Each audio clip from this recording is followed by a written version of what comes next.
Hello, and thank you so much for joining me on the Vintage Read Show. As you can see, I'm very privileged to have Andrew Lownie here with me to discuss his latest publication of entitled as a paperback, which is very exciting stuff. Hi, Andrew. Thank you for Hi, joining me. lovely to see you again. Yes, well, I've got so much to ask you, and I was sort of sidetracked a little bit by your piece in the Times. I found that so interesting, and I just want to quote a little section of it to everyone watching tonight because it speaks for itself. Here we go. Andrew did not act alone, and for whatever reasons was enabled and then protected by a host of politicians, diplomats, civil service, and police officers who arrange private jets and extra meetings. That indicates to me, Andrew, as you've displayed in your book, that so many agencies are potentially involved in this, aren't they? Yeah, absolutely. I think it's a much bigger problem than people realize. I mean, and it's something I discovered in the course of searching the book. This is about endemic corruption throughout the system. And time again, I came across people who had wanted to raise questions about Andrew's behavior, but were basically threatened either with their pensions or with being moved to other jobs, the end of their careers. And that's happened time and time again. I mean, for example, on Friday, I gave a talk at a festival, and a protection officer came up to me afterwards, and we had a chat. And he said, "Well, we just changed the logs. I mean, everything is covered up." The UKTI contact I had, the bean counter, who complained about the massages going on to general accounting, he got letters, reminding him of his pension obligations. Someone told me a story just the other day of Andrew throwing a wobbly because he had croutons on his salad, and his superior in the Navy, he brushed them all off the salad, said that's not the way a naval officer should behave, and then that naval officer was moved. I mean, his career ended, and that happened time and time again. I mean, talking to Ralph Wick-Sneed, there were certain people in the Navy whose careers flourished because they sucked up to Andrew, and others who spoke truth to power, like him, and whose careers, suffered as a result. And it's just really shocking. He just ran to mummy each time and was protected, and that's why these people don't want to talk to me, and why they're very frightened of a parliamentary investigation, which is now what the Liberals are calling for. All these people in Afghanistan, in Azerbaijan, all these people, the foreign secretaries, the heads of UKTI, they all knew what was going on and brushed it under the carpet, or indeed helped him. I mean, there are diplomats I know who were actually ordering prostitutes for him in Kazakhstan. Yeah, you've described it as a conspiracy of silence, and obviously it is. How can anyone penetrate that? How can anyone crack it? What would be the best way? Well, it's very difficult. I mean, this is why the Epstein releases are so important, because we have something that they never expected to come out, people where they were writing off their guard, and it's all spilled out there. I think the problem is still that people are nervous about speaking. They don't want to be out of the magic circle. I mean, the word that's always used when I talk to people is terrified. People are terrified of losing their social status, of being appearing to snitch, or kind of implicating themselves by their behavior. So I think even with a parliamentary inquiry, even with these people speaking on oath, we're not going to get to the bottom of it. And I don't think they're going to tell the full truth to the police either. So, it's a classic establishment cover up. A lot of them will get away with it, but they shouldn't. I talked to Jack Straw, who was the foreign secretary part of this, and he claimed he'd only met Andrew once, something to do with Turkey. It's certainly not true. Um, John Brown, who was head of BP and had countless meetings with Andrew, which Andrew writes about and talks about himself, said that he'd never met him. Time and time again, people have just lied to me, and they've lied to Parliament, they've lied to journalists, and that's not what we expect from people in senior positions of power. A lot of ass covering going on, it There seems. is, absolutely. Yeah, Very, yeah. very I difficult did. to penetrate unless you get a whistleblower who's got documentation. And a lot of the stuff, as I say, is not documented, or if it is documented, is disguised. You know, um, we're never really going to get those police logs. The police protection people are watching their back.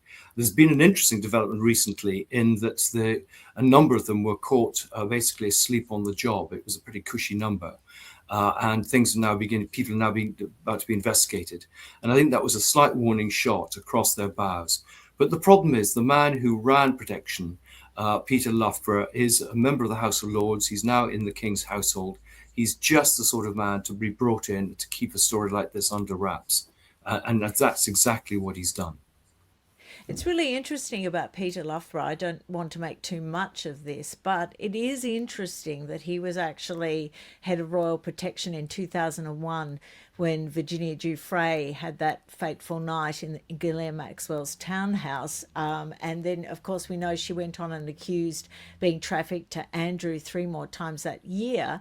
It's just, that seems like such a coincidence, doesn't it? But then again, it could just be that. I guess we can't read too much into that. No, I mean 2001, 2002 was when Andrew was the most randy of his time. He was really going wild after he came out of the Navy. And I think it just happened to be that Peter Loughborough was in charge at the time. But I think these activities carried on whoever was head of Royal Security, and the line always is we're there to protect them, not to police them. But the fact is, I know from doing the Duke of Windsor book, this stuff all gets reported back, it all gets logged. It's often a security issue. I mean, that was one of the real concerns about bringing the prostitutes unnamed into Buckingham Palace, of him going off and doing his own thing in hotels outside the embassies on his trade trips. It was his own safety. And so it's slightly galling when one's trying to do research and all the protection files are closed because it would affect the national security of the royal family. And you find that they're actually undermining their own security the whole time by their behavior. It's the same with Mountbatten. He kept trying to drop his protection because he wanted to go off and play with little boys. Exactly. Also, just I think it's a bad look. It's bad optics to have Peter Loughborough still in the royal household. I mean, there is a connection that can be made, not necessarily a nefarious one, as you've responsibly pointed out, but it's still a bad look. Wouldn't you clean house, get rid of anyone that was even remotely connected to this era? Yeah, absolutely. And I mean, the king keeps saying that he will cooperate with the authorities, but we've got no evidence of that. And there's certainly been no public statement of what he knew, when he knew it, and what they did about it. It's, as I said in the book, and I've repeatedly said in interviews, it's inconceivable that the palace didn't know that Andrew was a problem. I mean, we've seen plenty of evidence of it in their own in the paperwork, but we've seen it. I write about letters that were sent to the Queen's solicitor. There was so much stuff in the press. I mean, it's just extraordinary. I mean, there is Sarah selling access to Andrew as a trade envoy in 2010, and no one is disciplined. No one is in any way. He remains a trade envoy for another year. And she just says, oh, it's all made up and I've been stitched up. Again, the Salman Turk case, which is so crucial in this story, and still, I think, has more to come out. That case continues. I've been monitoring it. That 1.3 million pounds in the family's bank accounts, 3 different bank accounts they can't explain. No one asked any questions about that. We've now got in the releases £300,000 that Andrew was requesting from Rowlands, 50,000 each to the daughters. What was that all about? Why should Rowlands be paying £50,000 to each of the daughters? And then, of course, we have this mad yo-yo at the moment. Are they in? Are they out? Are they going to Ascot? Are they going to Sandringham? They're left dangling there because the king can't make up his own mind what he wants to do with them. It's very true. Obviously, ridiculous after the evidence from the Salman Turk case, but also, like you say, those payments where Roland was instructed to deposit money into the daughter's bank accounts. But also, there was very strange instructions even after that about moving the money and purchasing shares in other companies, which just really reeks of money laundering and Yep. using royal bank accounts to transfer money around in an undetectable way. It makes me wonder why, and I believe I saw a really great interview you did with Di Davies, and he said that in his assessment, he treats it like he would if he was investigating a crime family.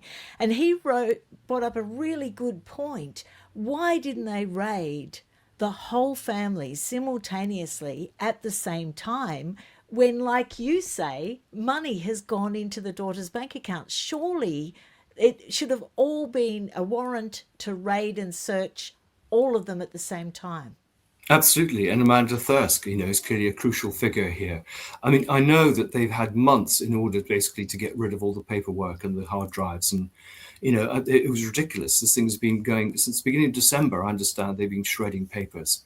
Yeah. And so they were kind of prepared for this raid. In fact, I think he was tipped off. He normally would be lounging around in his pajamas till lunch, and he was all dressed and had breakfast when they turned up. So it was all very cozy, all very performative. But you're absolutely right, and I think people are beginning to realise the daughters are drawn into this.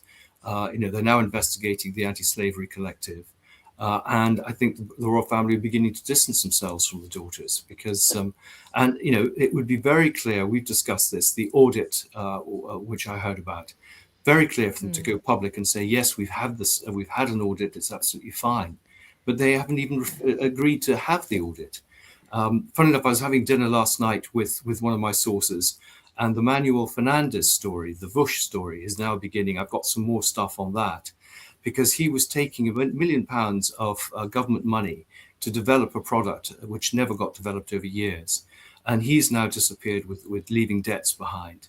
And it's very clear this was another of these sort of money laundering scams. And Gateway Ventures, Johnny Hon, that money, intercompany loans to Ginger and Moss, all this money raised off Chinese investors and then paid for some reason. It was meant to support theatre, being paid to Ginger and Moss that did sort of cosmetics.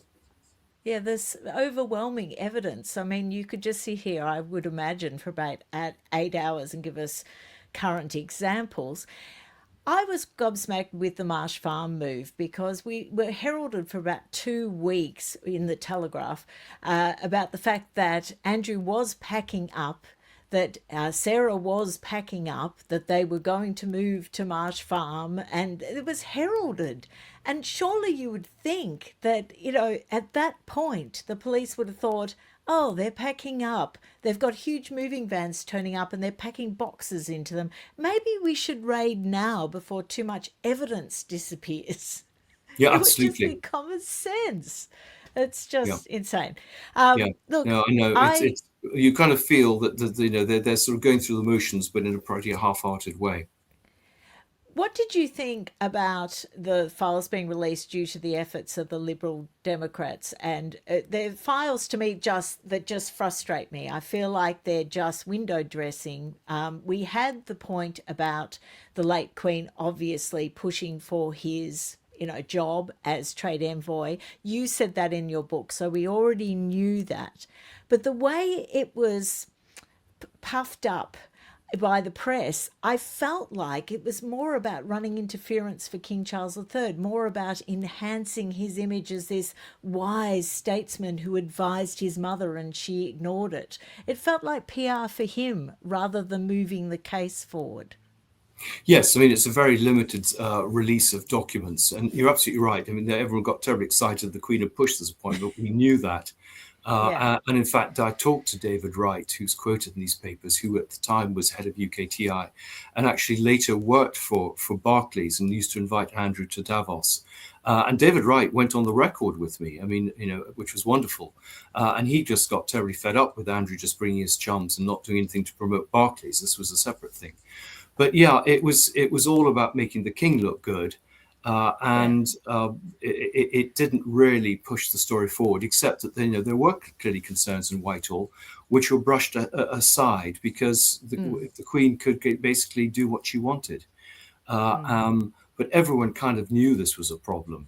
And all this, extraordinary stuff. He'll do ballet, but he won't do theatre, and he likes youth. And this, he was meant to actually. I don't think the Duke of Kent did that. He was meant to be serving the British taxpayer, not us serving him. And it's become very, very clear that there was absolutely no supervision of him, no proper chain of command. No one quite knew whether it was the Department of Trade or Department or the Foreign Office who were tasking him. And my favourite story of the new update is how people were so desperate not to have him come that they used to put in bids um, uh, which were so sort of difficult, early morning factory visits, that Yeah. it put him off, and they'd politely say thanks very much, but we'll go to Thailand, and Yes. they would then That be was funny. congratulated.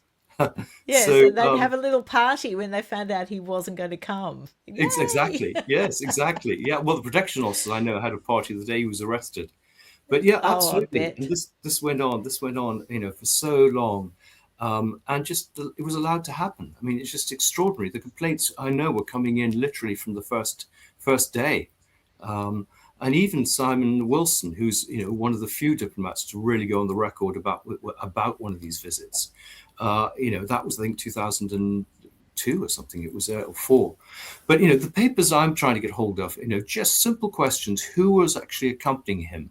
They still are rejecting, on the grounds of health and safety and national security. Now, often these lists were provided originally in the court circular. Not all the people, and that's one of the lessons I've learned, is that the court circular is very selective in who it says is on these trips.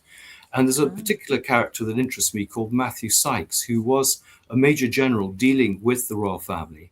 At the time he was on one of these trips, I think it was one to Simon Wilson. He was working for a charity. He'd left the army, but he's described as a private secretary. Now, I asked Matthew Sykes what he was doing. I've asked all series of people. No one seems to be prepared to answer that question.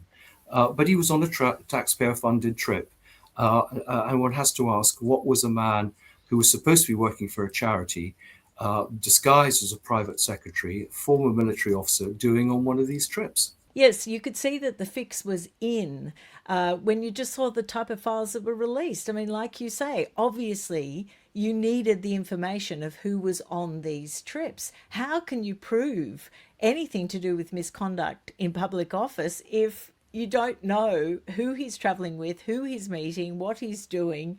I mean, it's really, I think they are taking people for fools, aren't they? Yeah, absolutely. I mean, it's the classic thing.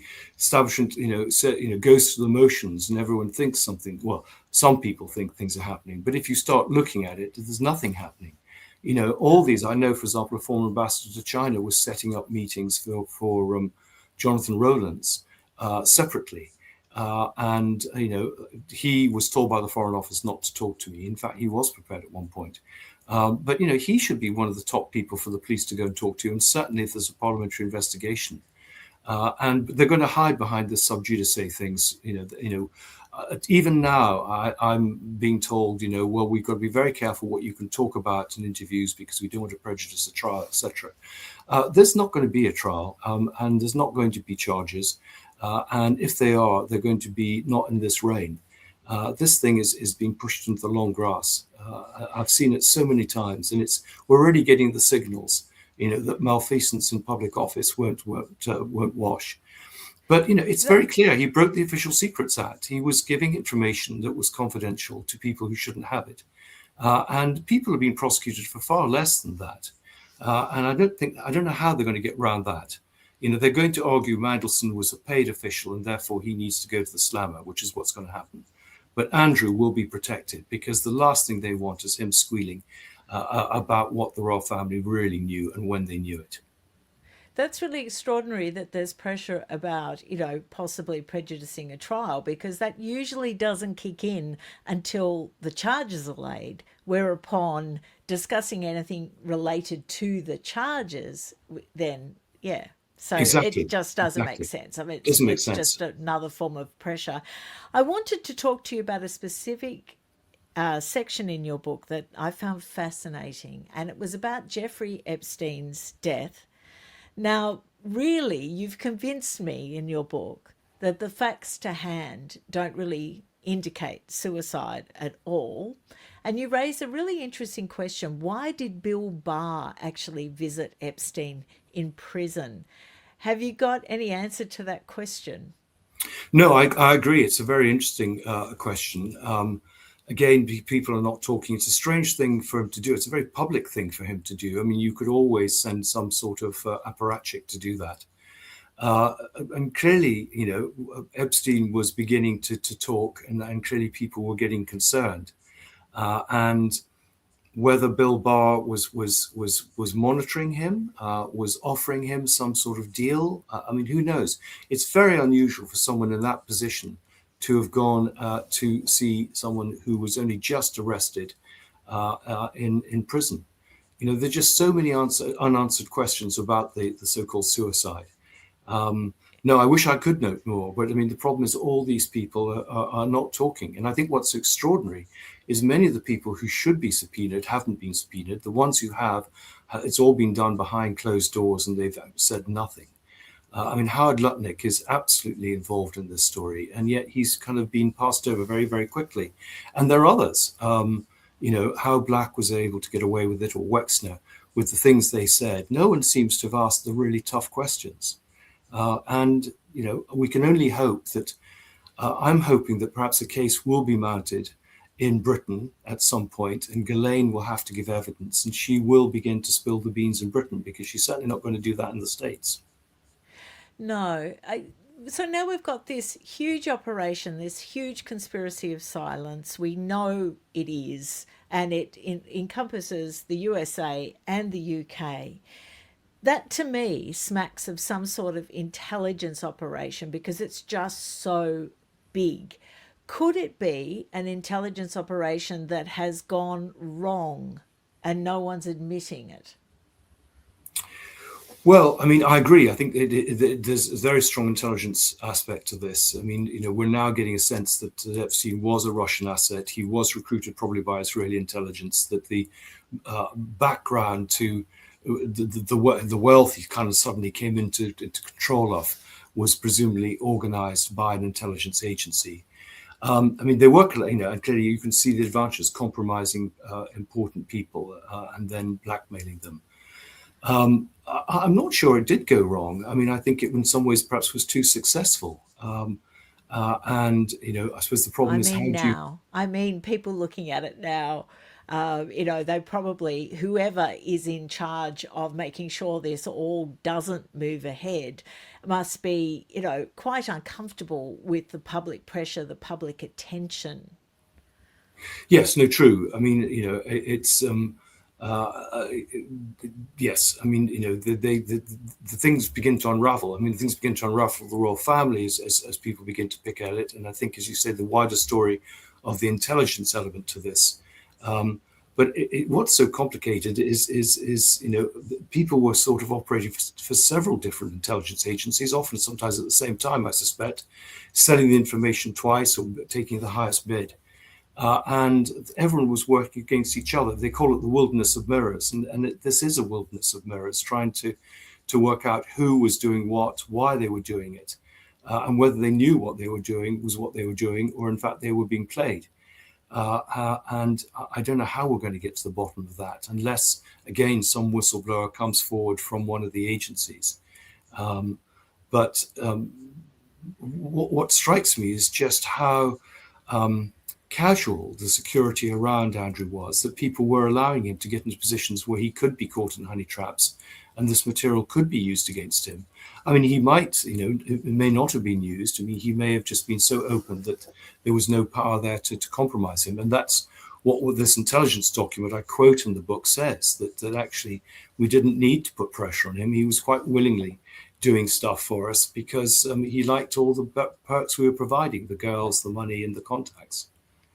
Uh, Mm, but I yeah. think again, where the story is going to begin to go is into a darker side. We've got Surrey police investigating claims going back to the 1980s of Andrew in a car knocking over a young girl, him supposedly watching her being tortured by Ghislaine.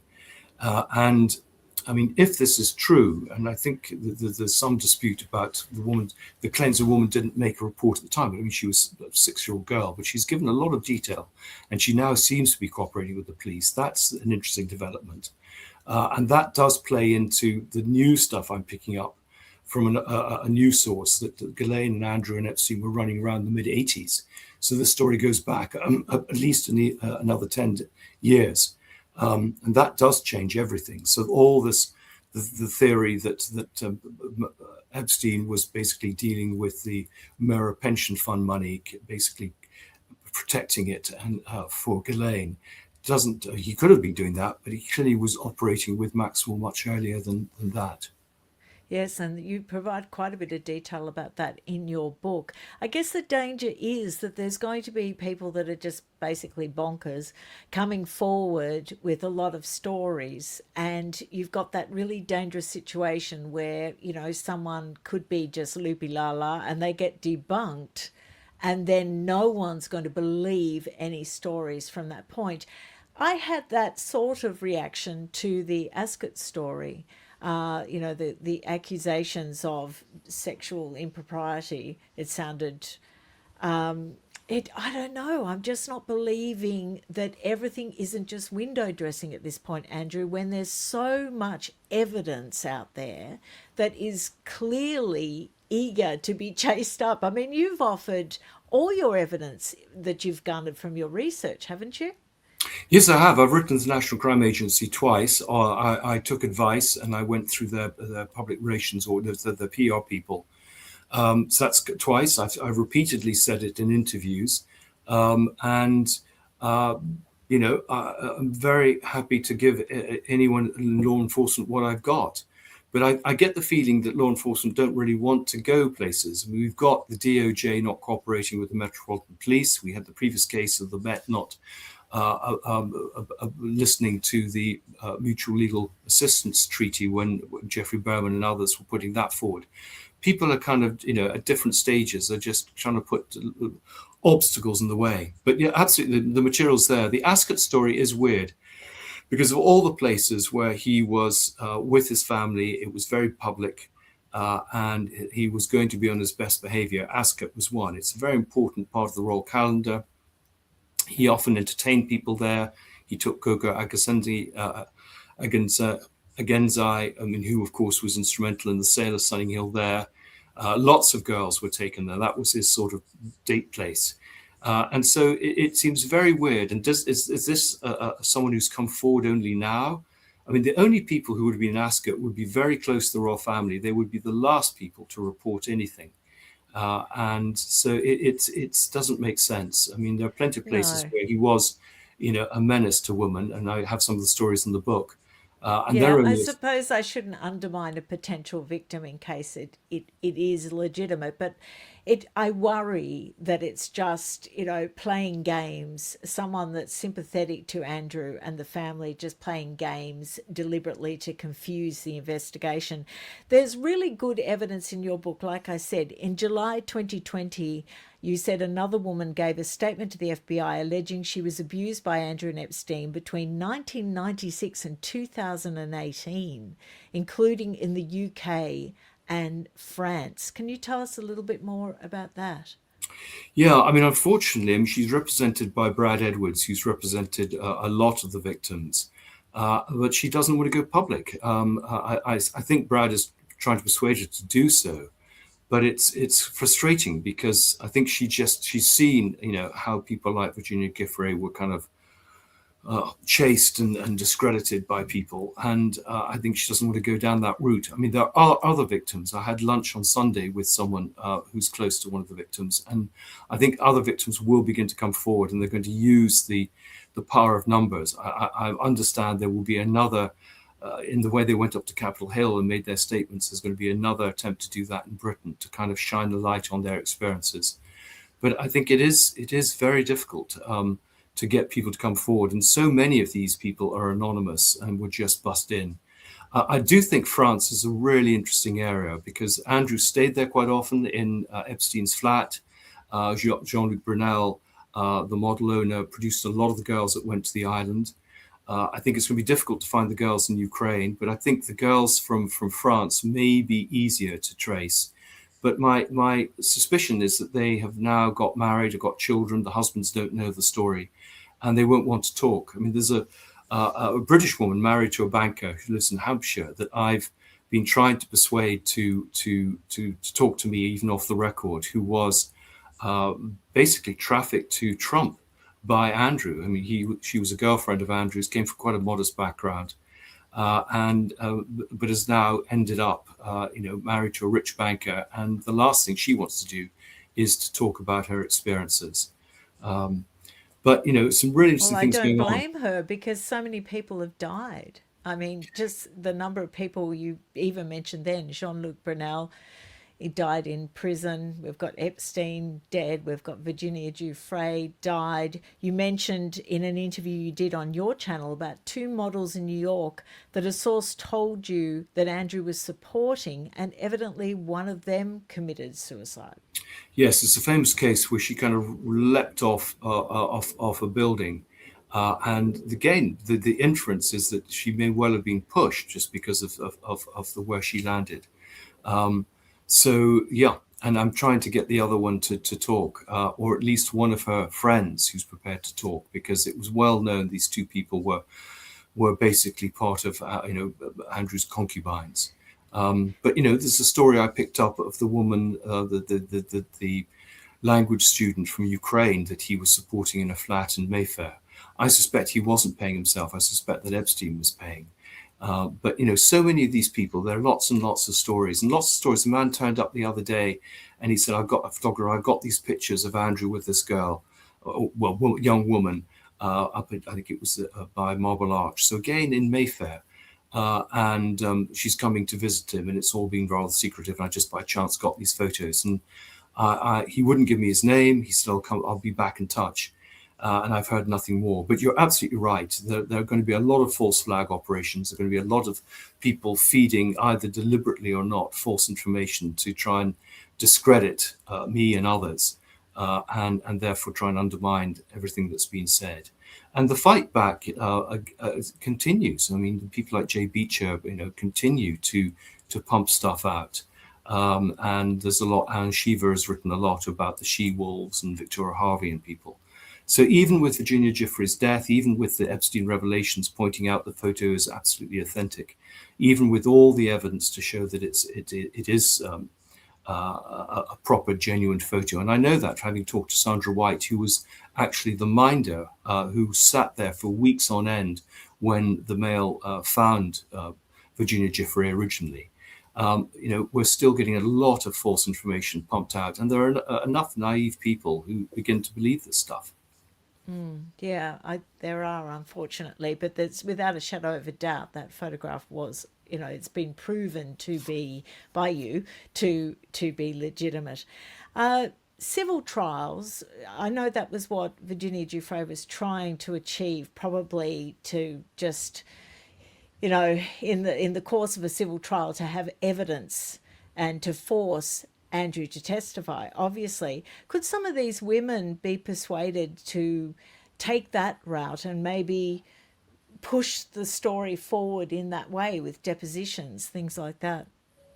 Well, I know there's a particular lawyer who has been very much pushing that, has been talking to the victims, and the concern is that there would be some sort of settlement. It would all be behind closed doors. It wouldn't be public. These depositions would then be sealed, and then they would basically be paid off, and they wouldn't be able to talk. And that's happened in the past. There are quite a lot of people not talking exactly for that reason. And I think one of the suspicious things is many of the lawyers who are purportedly representing the victims are the ones who've actually been involved in shutting them up, and seem to be also representing some of the people who are in this story.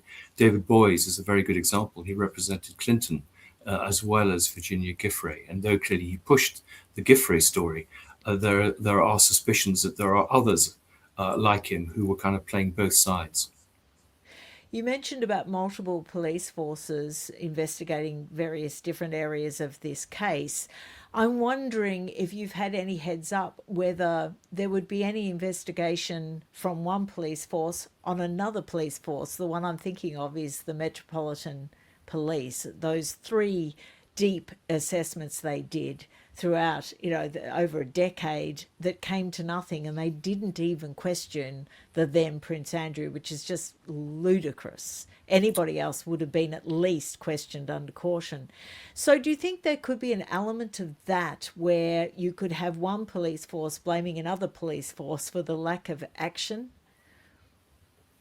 Well, I do think the Metropolitan Police's activities were shameful. I mean, even 6 months ago, they were dismissing this case, and they should be reported to the Police Complaints authority, and there should be an investigation of why they didn't pursue this information. I mean, they claim that they're passing information to Thames Valley. Thames Valley do seem to be the most robust of the police forces. Um, and that may be down to the personalities of the people leading the police force. It may be down to sort of culture. I don't know. I mean, Thames Valley is also pretty much within the royal purview. I mean, they are clearly covering Windsor, and they don't want to rock the boat there too much. So it's interesting that they are kind of pushing this. I mean, the area which I find extraordinary is there's nothing from the Scottish police force. You know, I know from talking to people at Balmoral and Birkhall that girls were brought there. Plenty of stories of activities there. And you would think that that would be a very obvious place to begin to do some investigations. People were being flown into Aberdeen and elsewhere, and staff at Balmoral and Birkhall, I know, saw things that were not right. And yet we've heard absolutely nothing from Scotland. It's pretty interesting too that Peter Loughborough spent quite a bit of his career at Thames Valley Police too, as well. So he just pops up everywhere. Yeah, It's well, I just think, you know, I'm being there's a little network. facetious. I'm being facetious, There's I a little know, but network. Yeah.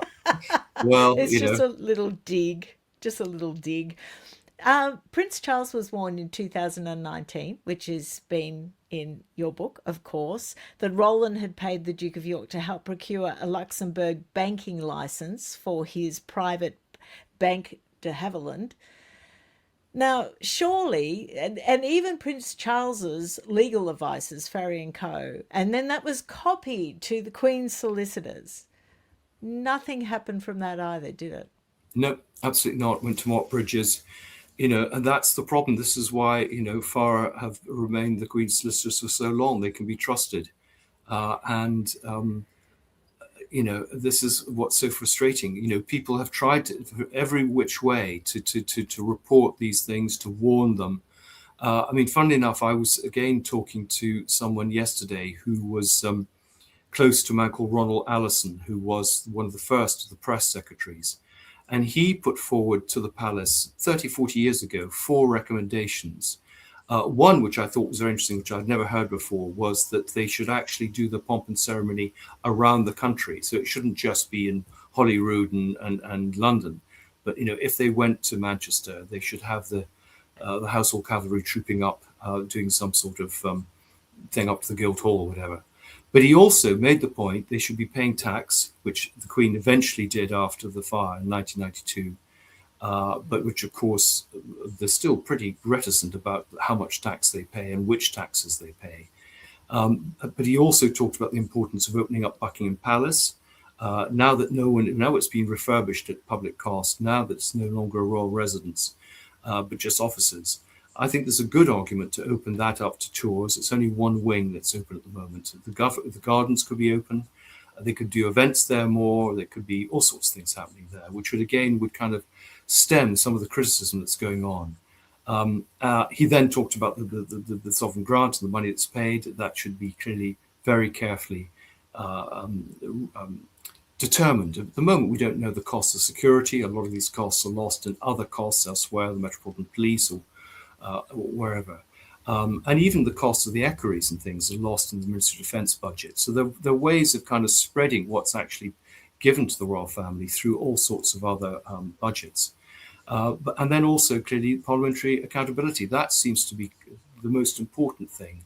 And I'm just amazed that having had one debate on Andrew as an ordinary citizen, they're not prepared to allow questions now on it. I've put in questions through George Fuchs and Rosie Boycott, both one a former Labour minister, one a former editor of The Independent, both now in the House of Lords, both sensible questions, and still getting very evasive answers from the government. And that would be a very easy way for the government to kind of exert its authority and to actually shift the power away from the Crown to Parliament. I worry that there's too many fights on too many fronts because I think we've got a really narrow window of opportunity in order to bring Andrew Mountbatten Windsor to justice. And I just feel that sometimes all these fronts of fights are a distraction, as I fear that in a way, the blame game on the Queen, and I'm not denying it. It's factual, and I cannot refute that at all. I'm just my concern about it is it's a distraction because she's not here now. She's not defending him now. So King Charles is here now, and I think that's where the pressure needs to go. Whoever is commander in chief in this moment is the one that needs to be held accountable and needs to act. Thank you so much for joining me, Andrew. I would love to talk to you longer, but I know you've got a lot of interviews lined up. I hope to talk to you again very soon. We certainly will do that. Thank you as ever. Bye bye. Bye.